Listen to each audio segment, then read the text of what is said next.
बिस्मिल्लाहिर्रहमानिर्रहीम। अस्सलाम वालेकुम डियर स्टूडेंट्स। आज हम नाइन्थ क्लास फिज़िक्स का चैप्टर डायनामिक्स 1 उसके न्यूमेरिकल रिस्पांस क्वेश्चंस को देखेंगे। नंबर 1 न्यूमेरिकल है, a boy is holding a book of maths 2 kg, how much force is he applying on the book first of all.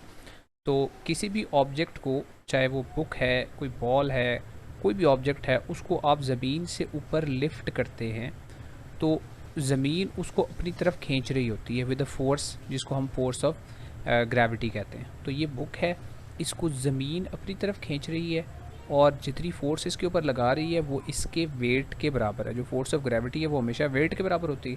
तो अगर आपने इसको hold करना है तो आपको भी उतनी ही फोर्स इसके ऊपर अपवर्ड्स डायरेक्शन में लगानी पड़ेगी। यानी जितना डाउनवर्ड्स इसका वेट है उतनी ही अपवर्ड्स आप इसके ऊपर फोर्स लगाएंगे, then you can hold it. तो बेसिकली आपने जो फोर्स रिक्वायर्ड है वो वेट के बराबर है। तो मैस हमें गिवन है, डेटा पहले लिख लेते हैं।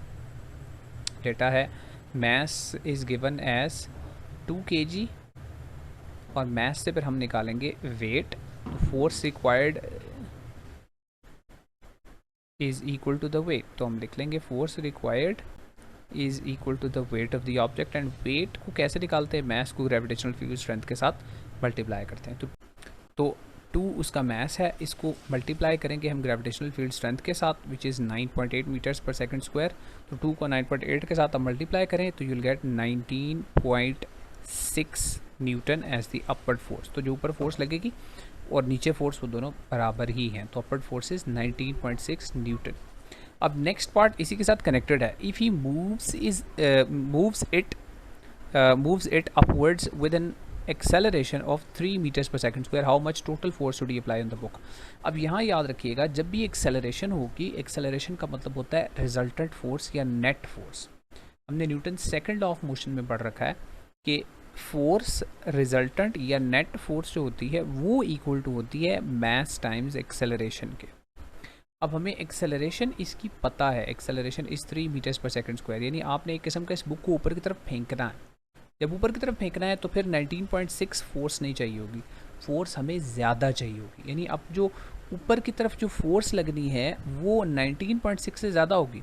ज़मीन नीचे की तरफ उसको 19.6 न्यूटन से ही खींच रही है। आपने अगर 19.6 लगाई तो इसको हाथ में सिर्फ होल्ड करके रखेंगे।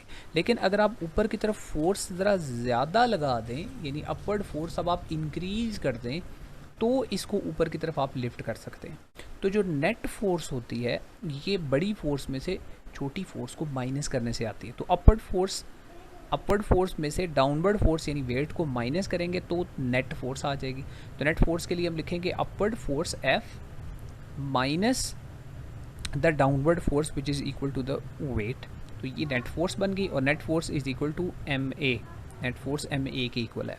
अब हमने चूँकि फाइंड करना है how much total force should be applied on the book, force कितनी लगनी चाहिए, तो उसके लिए हम क्या करेंगे, इस W को दूसरी साइड पे मूव कर देंगे। तो ये बन जाएगा formula MA plus W, that will be equal, यहाँ से हमें ये फोर्स, टोटल फोर्स जो अपवर्ड रिक्वायर्ड है वो मिल जाएगी। तो अब W भी इक्वल टू mg होता है, तो मैं लिख सकता हूँ MA प्लस mg। ऐसा करने से m कॉमन आ जाएगा और मुझे A प्लस g करना पड़ेगा ब्रैकेट के अंदर। तो A वो एक्सेलरेशन है, जिस एक्सेलरेशन से इसको ऊपर मूव करवाना है, यानी 3, और g 9.8 है। तो मैस जो कि पहले ही गिवन था 2 kg, और ब्रैकेट में लिखेंगे 3 प्लस 9.8।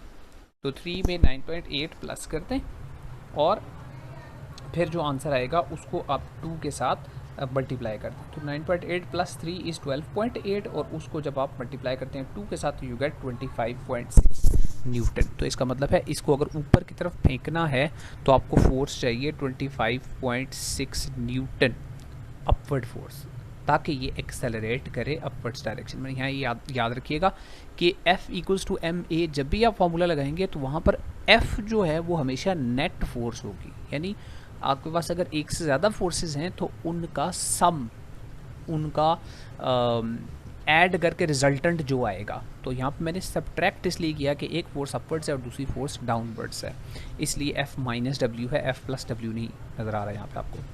नंबर 2 में है, a girl of mass 30 kg is running with a velocity of 4 metres per second, find her momentum. तो बहुत आसान है, डेटा डेटा लिख लेते हैं पहले कि मैस है 30 kg और स्पीड ये वेलोसिटी है 4 मीटर्स पर सेकेंड।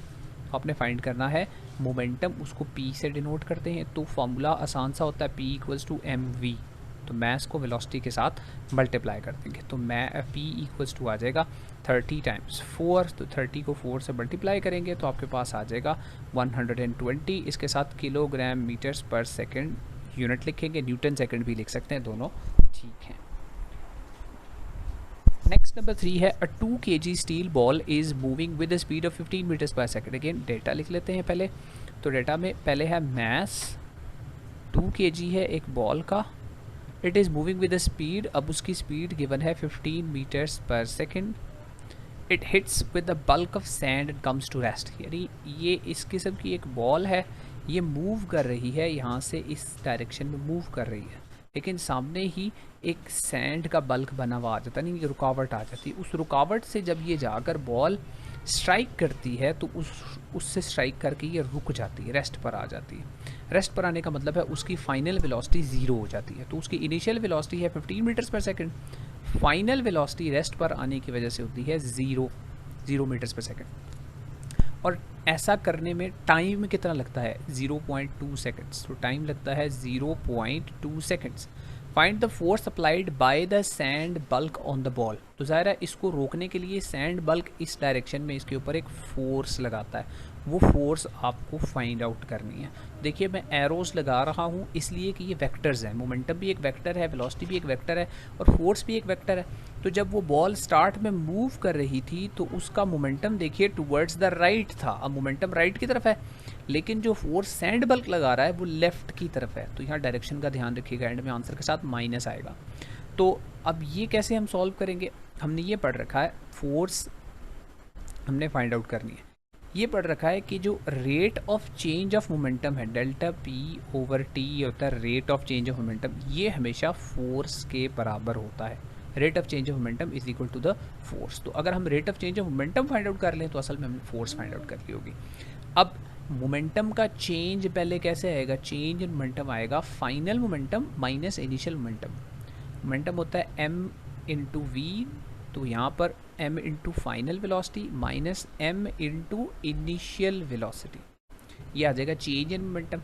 और डिवाइड इसको करना है टाइम के साथ, तो टाइम यहाँ पर हमें पहले से गिवन है तो टाइम के साथ हम इसको डिवाइड भी कर देंगे। यहाँ वैल्यूज़ अब पुट करते हैं, m में मैस पुट करेंगे, फाइनल वेलोसिटी है 0, तो ये पहली वाली टर्म तो पूरी हो जाएगी 0 minus m which is 2 kg multiplied by initial velocity which is 15, तो 2 टाइम्स 15 और उसको हम डिवाइड कर देंगे टाइम के साथ विच इज़ 0.2 सेकेंड्स। तो डेल्टा p ओवर t इसका मतलब है आ जाएगा -30 ओवर 0.2।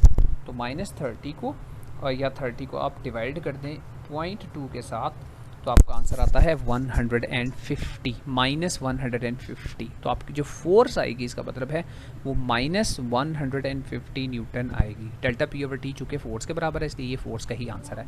माइनस का साइन देखें, अगेन जो स्टार्ट में मैं बता रहा था, चूँकि मोमेंटम की डायरेक्शन जो है वो टू द राइट है और फोर्स की डायरेक्शन टू द लेफ्ट है, इसलिए साइन जो है वो ऑपोजिट आ रहे हैं दोनों के, एक के फोर्स के साथ माइनस का साइन आ रहा है।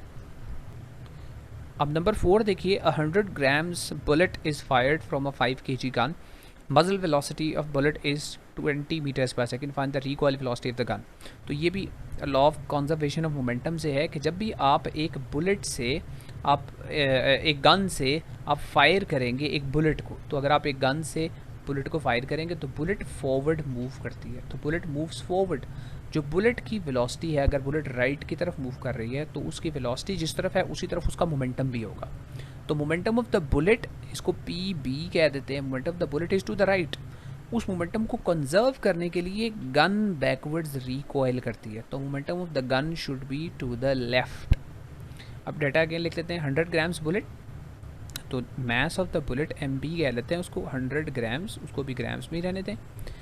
Is fired from a 5 kg gun, अच्छा वो अगर kg में है तो इसको भी kg में कन्वर्ट करना पड़ेगा, तो 100 grams को 1000 से डिवाइड कर दें तो वो कन्वर्ट हो जाएगा इनटू किलोग्राम, तो 0.1 kg किलोग्राम में कन्वर्ट हो जाएगा। अब इनिशियली स्टार्ट में बुलेट भी 0 पर है, बुलेट की स्पीड भी 0 है और गन की स्पीड भी 0 है, ठीक है। अब यहाँ पर लिखेंगे मास of the gun, mass of the gun is 5 kg और initial velocity of the bullet, उसको u1 कह देते हैं, u1 कह देते हैं, वो 0 थी, इसको u2 कह देते हैं, गन की इनिशियल वेलोसिटी ये भी 0 हुई। फाइनल मजल velocity of the bullet is 20, तो फाइनल वेलोसिटी यानी v1 ऑफ द बुलेट ये हमें गिवन है 20 मीटर्स पर सेकेंड, जबकि हमने फाइंड आउट करना है final velocity of the gun, उसको मैंने v2 कह दिया, ये हमने फाइंड आउट करना है। तो law of conservation of momentum क्या है कि total momentum before firing is equal to the total momentum after firing, total momentum after firing the bullet। तो फायरिंग से पहले दो चीज़ें हैं, एक बुलेट और एक गन, उनका मोमेंटम है, तो उनको ऐड कर लेते हैं। तो मोमेंटम ऑफ द बुलेट क्या आएगा, मास of the bullet times the speed of the bullet plus mass of the gun plus times the speed of the gun, u2 कह लेते हैं उसको, और वो इक्वल टू होगा टोटल मोमेंटम आफ्टर फायरिंग। तो फायरिंग के बाद मास of the bullet times the speed of the bullet plus mass of the gun times the speed of the gun. ये दोनों चीज़ें ज़ीरो हैं क्योंकि इनिशियली दोनों रेस्ट पर हैं, तो ये सब कुछ ज़ीरो आ गया। Equal to mass of the bullet times the velocity of the bullet, तो मास ऑफ द बुलेट जो है 0.1 है, इसको मल्टीप्लाई कर देंगे v1 के साथ विच इज़ 20, और मास ऑफ द गन हमें गिवन है, स्पीड ऑफ द गन हमें नहीं गिवन, उसको ऐसे ही साथ लिख दिया मैंने। अब 0.1 इंटू 20 करेंगे तो ये हो जाएगा 2 प्लस 5 इंटू v2, ये इक्वेशन बनेगी और इसको इक्वल टू 0 होगा। अब हमने 2 को दूसरी साइड पे भेजना है, तो ये हो जाएगा 5 टाइम्स v2 इक्वल्स टू -2, और v2 की वैल्यू चूँकि हमने फाइंड आउट करनी है, तो इसलिए इस 5 को भी ले जाकर दूसरी साइड पे डिवाइड कर देंगे, तो v2 आ जाएगा -2/5। तो -2/5 का मतलब है -0.4 मीटर्स पर सेकेंड। तो इसका मतलब है जो गन है वो वापस बैकवर्ड्स रिकॉइल करेगी with a velocity of 0.4 metre per second. Again minus का साइन ये जाहिर कर रहा है कि बुलेट राइट की तरफ जाएगी तो गन लेफ़्ट की तरफ, दोनों वेक्टर्स हैं, तो एक वेक्टर अगर राइट वाला पॉजिटिव है तो लेफ़्ट वाले को हम नेगेटिव कंसिडर करेंगे। ये नंबर 4 भी हो गया। लास्ट वन देखिए, a robotic car of 15 kg is moving with 25 metres per second, brakes are applied to stop it, brakes apply a constant force of 15 newton, how long does the car take to stop. तो देखिए data लिख लेते हैं पहले कि car का मास है 15 kg, तो जब मास भी गिवन हो और वेलोसिटी भी गिवन हो, इसका मतलब है मोमेंटम गिवन होता है, मल्टीप्लाई कर देंगे दोनों को तो मोमेंटम आ जाएगा। तो ये कार मूव कर रही है, ब्रेक अप्लाई करेंगे, तो अगर एक कार मूव कर रही है फॉरवर्ड डायरेक्शन में और आप ब्रेक्स अप्लाई करते हैं तो बेसिकली उसका मोमेंटम जो है वो कार का चेंज होता है। तो this is the car that is moving. मुझे बचपन से कार्स इस तरह ड्रॉ करने का बड़ा शौक था, तो कार्स को आप कार को मूव करवा रहे हैं और ये कार जो है it is moving this way and brakes are applied. जब ब्रेक्स अप्लाई करेंगे मोमेंटम इसका लेफ्ट वर्ड्स है, ये इनिशियल मोमेंटम है। जब आप ब्रेक्स अप्लाई करेंगे तो ब्रेक्स अप्लाई करने की वजह से फोर्स लगेगी, वो फोर्स ब्रेकिंग फोर्स है, तो वो ऑपोजिट डायरेक्शन में लगेगी, जिसकी वजह से इसका मोमेंटम चेंज होगा और इवेंचुअली ये रेस्ट पर आ जाएगी। अब इसमें भी वही इक्वेशन लगाएंगे कि rate of change of momentum delta P over T this is equal to the force. तो हमने यहाँ पे टाइम फाइंड आउट करना है, तो इसको डिफरेंट कलर्स से कर देते हैं, इसको टाइम को हमने फाइंड आउट करना है। तो टाइम फाइंड आउट करेंगे तो क्रॉस मल्टीप्लाई कर देते हैं, तो डेल्टा पी ओवर एफ कर लेते हैं इक्वल टू टी। तो अगर हम चेंज इन मोमेंटम को फोर्स से डिवाइड करते हैं तो विल गेट द टाइम। तो चेंज इन मोमेंटम कैसे होगा, मोमेंटम का चेंज होता है फाइनल माइनस इनिशियल, तो डेल्टा पी का मतलब है final momentum minus initial momentum और उसको डिवाइड कर देंगे अप्लाइड फोर्स ब्रेकिंग फोर्स के साथ। चूँकि आकर वो गाड़ी रुक जाती है तो इसका मतलब है जो फाइनल मोमेंटम है वो ज़ीरो है, तो फाइनल मोमेंटम वाली टर्म ज़ीरो हो जाएगी। तो ये सारी टर्म ज़ीरो होगी, minus mvi mass into initial velocity, तो मास है 15 kg और इनटू इनिशियल वेलोसिटी है उसकी 25 और फोर्स है 50, तो 15 इंटू 25 और इस सब को 50 से डिवाइड कर देंगे तो ये टाइम आ जाएगा हमारे पास।